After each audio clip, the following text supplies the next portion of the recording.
제가 설교에 앞서서 사진 한 장을 보여드리겠습니다. 여러분 이 사진을 보면 어떻습니까? 여러분들 이 사진을 보면서 어떤 생각을 하십니까? 제가 이 사진을 이렇게 딱 보았는데요. 이 사진에 소 제목이 달려 있는 거예요. 그 소 제목이 뭔가 하면 욕심이라는 거예요. 욕심. 아마 이 작은 강아지가 자기 몸집만한 이 큰 뼈다귀를 물고 있으니까 이게 욕심이다라고 표현했나 봐요. 그런데요, 똑같은 사진을 다른 사이트에서 똑같이 인용했어요. 근데 이 사진에는 그 다른 사이트에서 이 사진의 제목을 달았는데 그 제목이 뭔가 하면 대박. 대박이라는 거예요, 대박. 작은 강아지가 큰 뼈다귀를 물고 있으니까 이거 대박이라는 거예요, 대박. 성도 여러분, 제가 사진을 다시 보여드리겠습니다. 네. 자, 여러분들은 이 작은 강아지가 물고 있는 이 큰 뼈다귀가 욕심으로 보이시나요? 대박으로 보이시나요? 네. 사실 무엇으로 보셨어도요, 사실 다 맞는 말이에요. 다 맞는 말이에요. 분명히 저 작은 강아지에겐 저렇게 큰 뼈다귀가 욕심일 수도 있고 또 대박일 수도 있고. 그런데 저는 이 사진을 보면서요, 왠지 웃음이 나오는 거예요. 왜 웃음이 나왔는가 하면 저 작은 강아지가 제 모습 같은 거예요. 제 모습. 마치 저 작은 강아지가 물고 있는 저 큰 뼈다귀가, 이 뼈다귀가 마치 제가 지금 감당하는 이 목회인 것 같고 사역인 것 같아요. 건강한 교회를 세우기 위해서 이런저런 고민을 하면서 기도하며 세운 이 목회 계획들, 그래서 우리는 지금도 그 목회 계획에 따라서 행복한 사람들의 봄 축제를 준비하면서 전도하자고, 영혼을 구원하자고, 특세까지 하고, 릴레이 금식까지 하고, 먹거리 장터까지 열고, 그렇게 지금 달려가는 거예요. 그렇게 달려가는 이 목회 사역이 마치 저 작은 강아지가 물고 있는 버거운 큰 뼈다귀 같은 거예요. 이거 욕심이 아닐까? 생각도 해보았고요. 이 성도들은 전도하기 싫어하는데 목사가 괜히 막 전도하자고 성도들 자꾸만 귀찮게 하는 건 아닌가? 그런 생각도 드는 거예요. 그러다가 아니지, 우리는 전도해야지. 우리는 할 수 있지. 주님이 기뻐하시는 일인데. 여러분, 어제 토요일 우리는 문화행축의 일환으로 먹거리 장터를 열었어요. 태신자들에게 우리가 6월 9일 날에 행축에 초청하기 이전에 이 먹거리 장터를 통해서 교회를 좀 더 친근하게 접근하게 하려고 먹거리 장터를 열었어요. 그런데 제가 한마디로 정리해보면, 따라합시다. 대박이었어요. 각 전도대마다 이 음식 만드는 부스들을 만들어서요, 얼마나 열심히 준비하셨는지 몰라요. 제가요, 코로나 3년 동안에 좌절했던 마음이 그냥 싹 눅눅 녹았어요. 우리 성도들이 서로 이렇게 교제하면서 이렇게 음식 만드는 걸 보니까 저 가슴이 막 뿌듯한 거예요. 게다가 전도대만 준비한 것이 아니라 우리 성도님들이 와가지고 막 쿠폰 막 사가지고 막 서로 막 음식도 나눠 먹으면서 그렇게 교제하는 거예요. 게다가 또 태신자들 또 막 모셔와가지고 무료 쿠폰을 주고 포토존에서 사진도 찍고 막 음식도 나눠 먹는 거예요. 우리 박보경 목사님은 그 상추 이만큼 가져오셔가지고 그 전도를요, 12명 그분들 오면 상추 주겠다고 해가지고 오셔갖고 다 데려오셨어요. 따라합시다. 대박. 너무 감사했어요. 결과가 중요한 것이 아니라 과정 속에서 나타나는 우리의 모습은요, 대박이었어요. 그래서 제가 토요일 날에 설교를 정리하면서 그래, 이 작은 강아지가 물고 있는 저 큰 뼈다귀는 저 작은 강아지를 어떻게 보느냐에 따라서 욕심이 될 수도 있고 대박이 될 수도 있겠다라는 생각을 했습니다. 그저 작고 작은 강아지로만 본다면 분명히 저 큰 뼈다귀는 물고 있기도 버거운 아마 욕심일 거예요. 감당할 수 없는 욕심. 그러나 작고 작은 강아지가 아닌, 지금은 비록 어리지만 무한한 가능성이 있는 그런 강아지로서 저 강아지가 일찍이 저 큰 뼈다귀를 물었다. 그럼 뭐예요? 대박인 거예요. 대박. 성도 여러분, 이 말인즉 내가 나를 어떻게 보느냐, 우리가 우리를 어떻게 보느냐 하는 것은 너무나 중요한 것이다, 이 말이에요. 너무나 중요한 것이다. 왜냐하면 내가 나를 잘 보지 못하면, 우리가 우리 자신들을 잘 보지 못하면 하나님이 내 입에 대박을 물고 있게 해도요, 제대로 하나님 주신 것들 감당해내지 못하게 될 겁니다. 제가 왜 이런 말씀을 드리는가 하면, 오늘 우리가 읽은 이 본문의 말씀을 보면 가나안으로 향하는 이스라엘 백성들의 이야기가 나옵니다. 이스라엘 백성들은 출애굽해서 지금껏 하나님이 약속하신 젖과 꿀이 흐르는 가나안 땅만을 향해서 달려가고 있었습니다. 약속의 땅이라고 하는 큰 뼈다귀를 입에 물고서 그들은 열심히 광야를 걸었어요. 그런데 그렇게 광야를 달려가는 길에 뭔지 모르게 지도자 모세가 크게 화를 내는 일들이 생겼습니다. 6절을 보십시오. 6절을 보면 모세가 갓 자손과 루벤 자손에게 이르되 너희 형제들은 싸우러 가거늘 너희는 여기 앉아 있고자 하느냐. 7절 너희가 어찌하여 이스라엘 자손에게 낙심하게 하여서 여호와께서 그들에게 주신 땅으로 건너갈 수 없게 하려 하느냐. 모세가 대노하고 있는 거예요. 지금 지도자 모세가 갓 자손과 루벤 자손들에게 여러분 크게 책망하고 있어요. 너희 형제들은 싸우러 가거늘 너희는 여기 앉아 있고만 있냐. 너희가 어째서 이스라엘 자손에게 낙심하게 해서 그들조차도 하나님의 땅으로 건너갈 수 없게 하려 하느냐라는 거예요. 성도 여러분, 도대체 하나님이 약속해 주신 젖과 꿀이 흐르는 이 땅을 향한 행진에 무슨 일이 일어난 걸까요?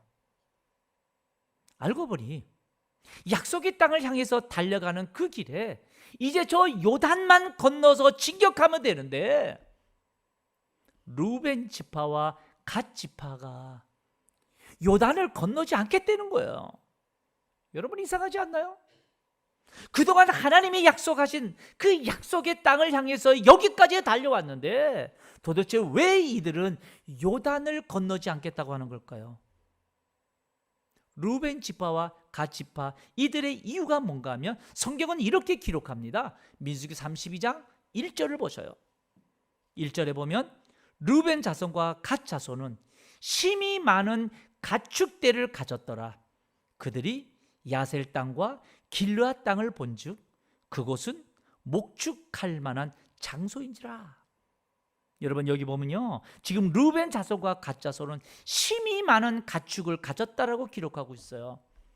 지금 출애굽하여 지금까지 40년 동안 광야를 지내면서 광야의 삶 가운데에서도 심이 많은 가축을 가지게 된 거예요. 생각해 보십시오. 척박한 광야를 걸으면서도, 그 거친 광야 인생을 살면서도, 그럼에도 불구하고 이들에게 심이 많은 가축을 가질 수 있었던 일, 여러분 이게 어떻게 가능했을까요?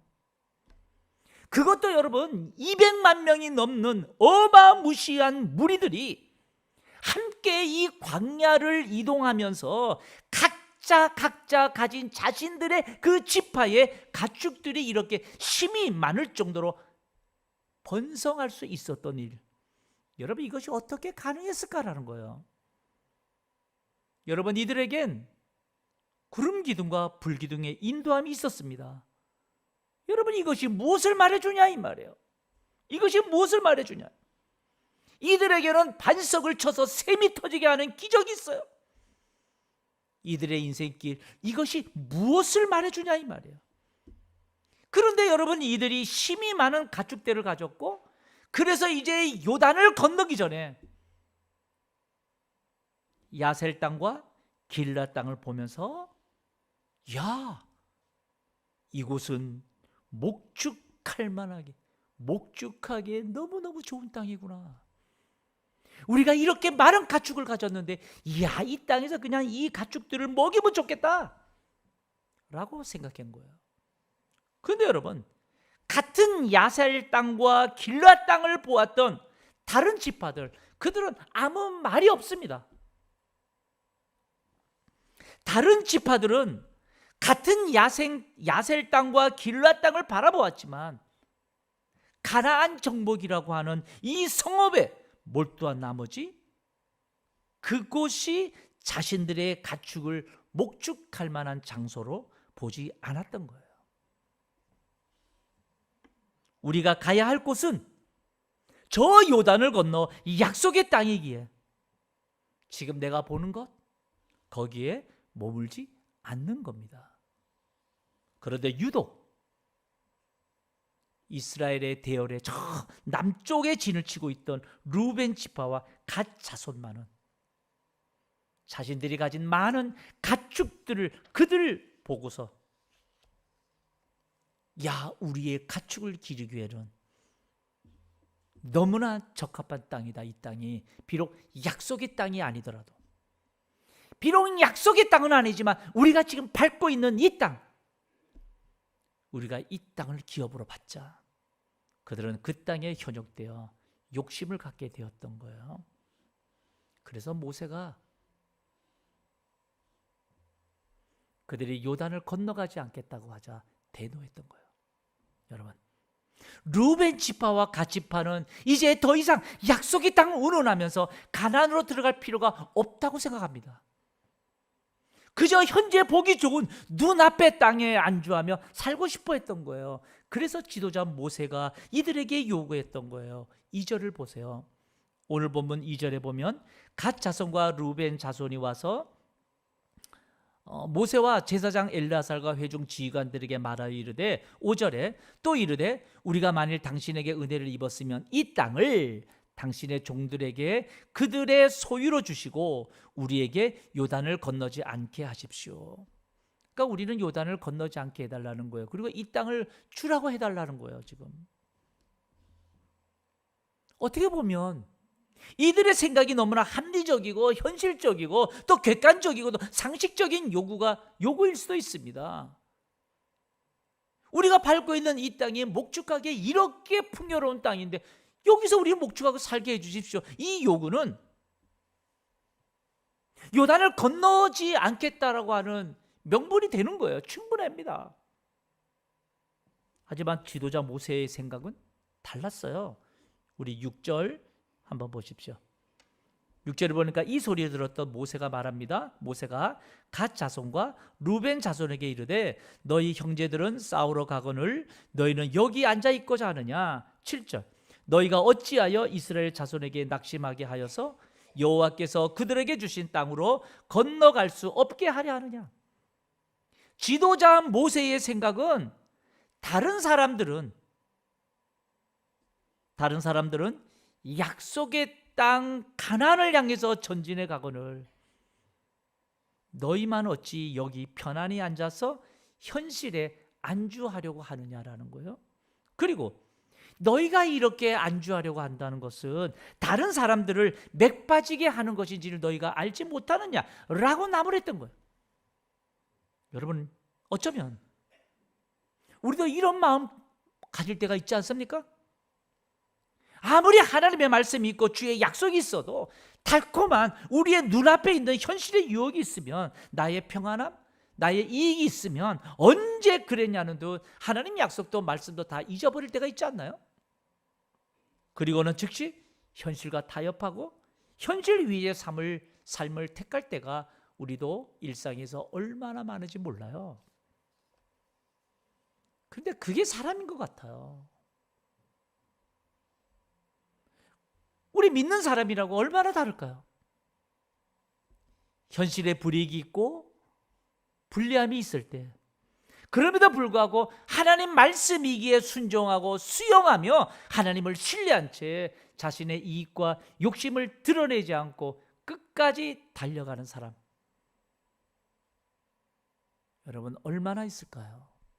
그러나 이렇게 달려가는 사람, 정말 하나님이 기뻐하시는 사람 아닐까요? 여러분, 오늘 이 성경은 스불론 지파, 갓 지파, 나중에 므낫세 반 지파가 합류합니다. 이들이 선택한 땅, 하나님의 약속의 땅에서 제외되었던 요단 동편 선택하는 지파들이에요. 그래서 두 지파 반이에요. 여러분, 이들의 선택에 이들의 운명이 과연 어떻게 되었을까요? 요단 동편을 선택한 이 두 지파 반은 자신들의 가축을 먹이기에 풍부했던 그 땅에 머물게 되어 처음엔 흥왕했어요. 많은 가축들을 잘 먹이고, 그래서 이들의 인생 탄탄대로로 잘 될 줄 알았어요. 그런데 성경은 훗날 한 절이 이들의 삶으로 나옵니다. 역대상 5장 25절. 역대상 5장 25절을 보면 이래요. 그들이 그들의 조상들의 하나님께 뭐하여?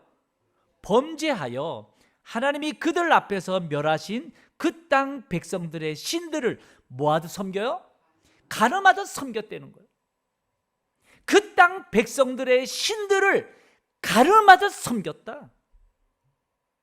훗날 이들은 여러분 하나님의 약속에서 제외된 땅에서 그 땅을 선택하여 살다가 결국 그 땅 백성들의 신들을 가늠하듯 섬기며 살았노라고 성경이 기록하고 있어요.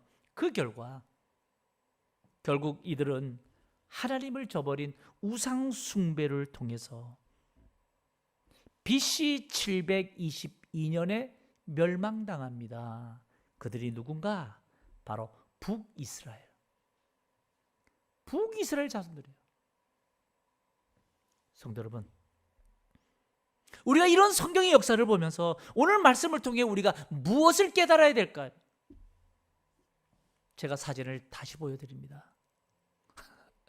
이 사진 꼭 기억하세요. 여러분, 이 작은 강아지, 이 강아지가 물고 있는 이 뼈다귀, 여러분 욕심일까요? 대박일까요? 갑자기 대답이 없으시네. 여러분, 이 작은 강아지가 물고 있는 이 큰 뼈다귀, 이 작은 강아지를 그저 작다고만 단정 짓고 본다면 분명 자기 몸만한 뼈다귀를 물고 있는 건 분명히 욕심일 거예요. 그러나 이 작은 강아지, 지금은 작지만 머지않아 큰 성견이 되는 것을 상상한다면 저렇게 어릴 때 미리 받은 큰 뼈다귀는 분명 대박이에요. 성도 여러분, 오늘 우리에게는 하나님의 이 약속의 말씀이 있습니다.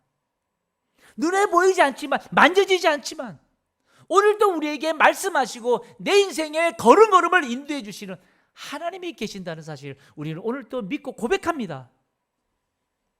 그 하나님이 나의 광야 같은 인생에서 말씀의 약속을 붙잡고 살게 하셨다라고 우리가 믿는다면 여러분, 그 약속 끝까지 잘 붙잡고 사시길 주님의 이름으로 축복합니다. 이 세상 살아가면서 내가 누구인가? 내가 어떤 존재인가? 내가 나를 어떤 존재로 생각하며 산다는 것 너무나 중요해요. 그저 세상 좋은 것, 편한 것에 여러분 믿음을 어기는 일들이 없었으면 좋겠어요. 내 안에 예수가 있으면, 저와 여러분은 반드시 요단을 건너야 하는 존재입니다. 약속의 땅에 들어가야 되는 존재다 이 말이에요. 그러니까 하나님의 약속을 믿고 현재 것에 멈추어서는 안 되는 존재다 이 말이에요. 하나님의 약속보다 현재의 좋음이 더 커 보이는 것은 그게 바로 욕심이요 유혹인 거예요. 성도 여러분, 요단을 건너지 않고 요단 동편에 머물겠다는 이들에게 모세가 책망한 것을 다시 한번 보십시오. 이것이 공동체에게 주시는 메시지예요. 7절에 보세요. 너희가 어찌하여 이스라엘 자손에게 낙심하게 하여서 여호와께서 그들에게 주신 땅으로 건너갈 수 없게 하려 하느냐. 이들의 안주가 이스라엘 공동체에 어떤 영향을 준다는 거예요?